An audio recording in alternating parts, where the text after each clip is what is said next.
Us earlier in his forecast, the surf is looking great island-wide, and the water is bound to be filled with a lot of wave riders tomorrow. But of course, they are not the only ones taking in the action. That's right. You know, when the waves are good, photographers are out there too, and they're taking pictures of these epic sessions.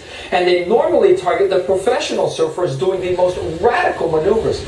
But tonight, we introduce you to a couple of guys who'd rather highlight the average surfers just enjoying the ocean.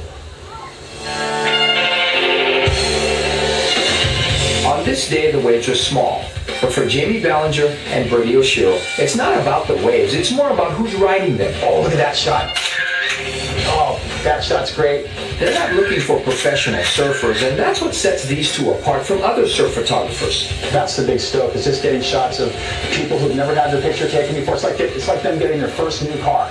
They're so stoked. To me, that's a really good feeling. You know, I've been surfing 30 plus years and never saw our mug in a magazine. All of a sudden, we can access Brady or Jamie and say, I want to buy a picture and get a surf magazine quality picture. It's like almost being on TV. It's actually seeing yourself there. Before the internet, it was almost impossible for the average surfer to get a photo of themselves surfing. But now there's a handful of photographers around the island with websites dedicated to the surfer next door. Well, my website's getting 160,000 hits a day. So it's turned into a nice little business, but it's not all fun and games. If you try swimming out there and then you have a 10, 20-pound camera out there and trying to swim, trying to get the guy, you're swimming with the current, so sometimes, yeah, it's a lot of work, man. Dude, I just shoot for 3 hours, but it takes me 4 to 5 hours to go home, edit the photos, crop them, fix the color on each photo, and then make the photo galleries, and then upload them to the server. Despite all the work, Jamie and Brady say at the end of the day, it's all worth it.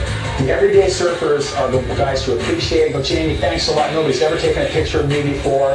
And I'm like, yeah, nobody's ever thanked me before. You know, I've always been, dishwashing.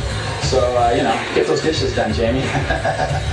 That's pretty cool stuff. Yeah, pretty neat. Even you get a kick out of it. When you get on there occasionally, we call everybody on the mainland, tell them to look. Hagi's been on there. Yeah, he shoots, people out there just because, it's a big thrill for him, as well as, the people that get the shots, like us. All right, great. Now we're going to have pictures of surfers all over our walls, right? That's right, and with all the surf around the island, I'm sure Brady and Jamie will be snapping away tomorrow, and it looks like the weather will be pretty good, too. I'll have the